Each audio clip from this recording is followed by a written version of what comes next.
nombre es Fernando Martínez, soy coordinador de FIRCOF y seguimos desglosando lo que ha sido el examen FIR del año 2023, ¿vale? Convocatoria 2022. Continuamos con algunas preguntas. Pasamos a la siguiente pregunta. Pregunta 11. ¿Cuál es el papel fundamental del grupo metosilo en la posición 4 del anillo de piridina del omeprazol? Aumentar su estabilidad metabólica, disminuir su lipofilia para disminuir su absorción, aumentar la nucleofilia del nitrógeno piridínico para su bioactivación, aumentar su lipofilia para favorecer su absorción. Bien, en este caso, el omeprazol, como sabéis, tiene esta estructura y todo en el omeprazol es importante.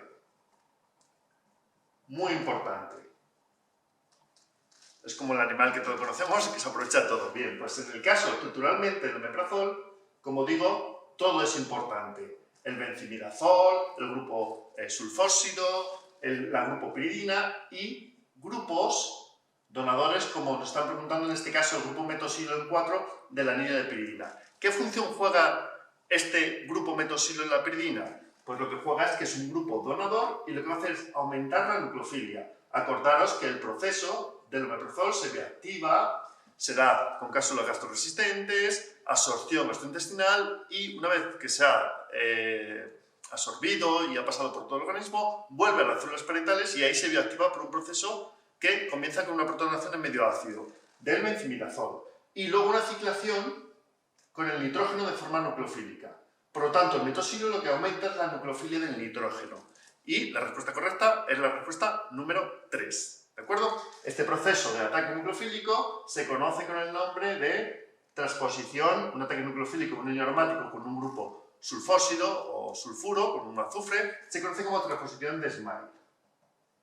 Y vuelvo a repetir que todo es importante en el omeprazol. De hecho, los inhibidores de la bomba protón-potasio solo admiten pequeños cambios. Y ahí tenéis el esomeprazol, en el antiómero el Nesium famoso, el pantoprazol, el lansoprazol, el rabeprazol, etc. ¿De acuerdo? Pero con pequeñas variaciones sobre la estructura general que tenemos aquí en el omeprazol. Bien, pasamos a la siguiente pregunta. ¿Cuáles de los siguientes fragmentos deben estar presentes en la estructura de los antagonistas nicotínicos? Dos restos de acetilcolina situados a una determinada distancia del uno de otro, un átomo de nitrógeno cuaternario, función oxigenada, dos átomos de nitrógeno cargados unidos de un espaciador. Bueno, de nuevo encontramos con preguntas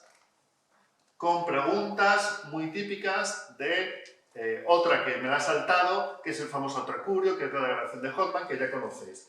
En este caso, en esta pregunta, nos están preguntando por el grupo farmacóforo.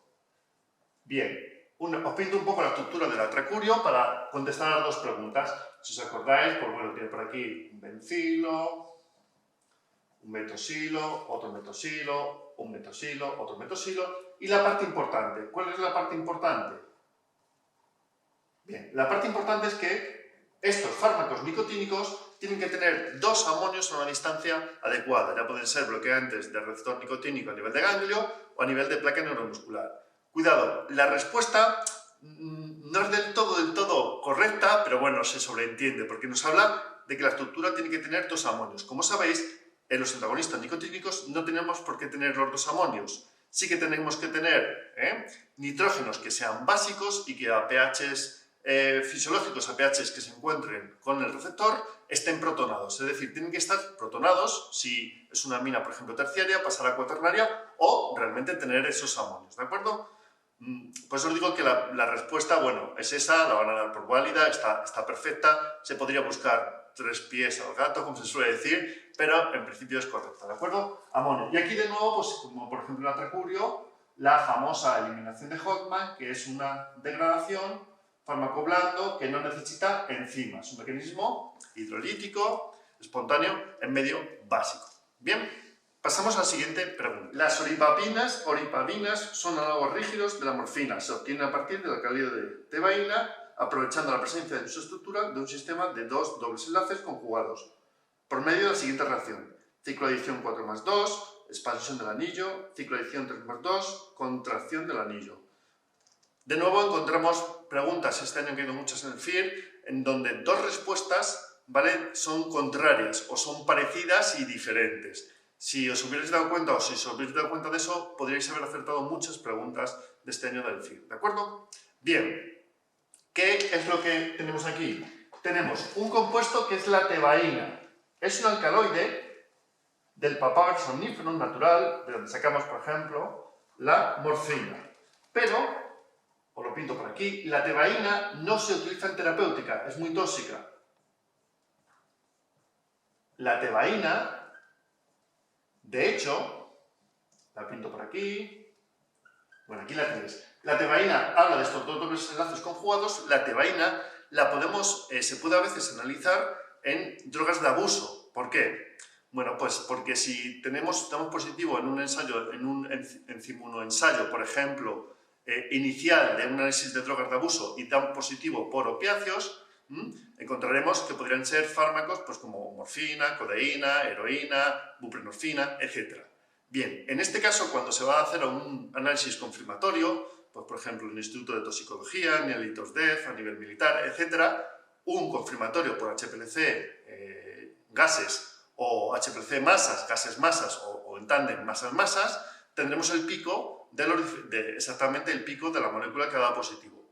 Bueno, pues muchas veces puede aparecer morfina o codeína porque puede ser tomada como medicamento. Sin embargo, no deberíamos encontrar en ese caso nunca tebaína, porque os he dicho que la tebaína es un alcaloide que se encuentra en el papaver somniferum, pero se utiliza como medicamento, porque es muy tóxico. ¿Bien? Entonces, por ejemplo, si encontramos un pico de tebaína, nos estaría diciendo que ha habido un consumo de origen natural, pues del propio papaver somniferum, o, por ejemplo, tener mucho cuidado hoy en día con las semillas de amapola que nos venden por aquí, porque pueden dar positivos en los controles de drogas de abuso, ¿de acuerdo?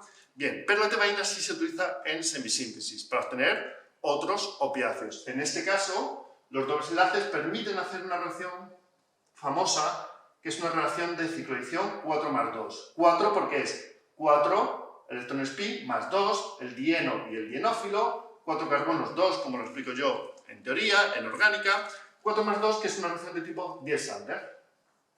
Por lo tanto, y permite aumentar el anillo y producir algunos opiáceos como la buprenorfina y las etorfinas, que ya sabéis que son analgésicos más potentes para dormir animales de gran tamaño, etcétera, etcétera. ¿De acuerdo? Bien, os voy a contar más de aquí. Bueno, que las otras respuestas que tenéis, tener cuidado. Tenéis una contracción de anillo, que es hacer el anillo más pequeño, que se da mucho, por ejemplo, en los derivados de meperidina, o expansión de anillo, que es aumentar el tamaño del anillo. Pero esto es otra cosa. Esto es una variación estructural, que la podríamos meter en conjuntiva, replicación moduladora, y que es una cicloadición 4+2, como os he dicho, Diels-Sander. Esa sería la respuesta correcta. ¿Sí? Bien, vamos a la última pregunta. Hay algunas más que me voy dejando. Bueno, pues algunas preguntas que son sencillas, que en principio si tenéis cualquier duda me las podéis preguntar en FitCom, ¿vale? Bien, vamos con la última pregunta. En el diseño de fármacos, la sustitución de una función éster por un grupo carbomato, ¿qué consecuencias tiene? Un aumento de la lipofilia y por tanto mejor absorción, una disminución de la vida media, un aumento de la estabilidad metabólica, un incremento del impedimento estérico. Bien, de nuevo tenemos una pregunta con dos respuestas que son contrarias. Bien, bueno, como sabéis, si un fármaco tiene un éster, el más conocido, ejemplo claro, la acetilcolina, pues el cambio de ésteres por amidas o por carbamatos normalmente muchas veces ocurre que en la facultad os dicen un éster por una amida. Bueno, pues yo meto siempre un éster por una amida y os meto también el carbamato. ¿Por qué? Porque sé que esto os puede caer y realmente es un fármaco duro. Bien, por la introducción de un carbamato, cambio de un éster por un carbamato, por ejemplo, los fármacos agonistas muscarínicos, pues el efecto más R de la amida del carbamato hace que se hidrolice más difícilmente ese carbamato por una esterasa. Por lo tanto, aumenta la vida media. La respuesta correcta es la que impide el metabolismo, fármaco duro, aumenta la vida media.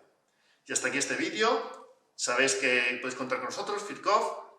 Os animo a que os apuntéis a nuestros cursos, curso Profil, curso presencial de septiembre, en donde todas estas cosas las podéis ver y las podéis contestar, sea como sea el examen, difícil, fácil, las podéis contestar perfectamente, ¿de acuerdo? Así que animaros a que os apuntéis a nuestros cursos. Muchas gracias.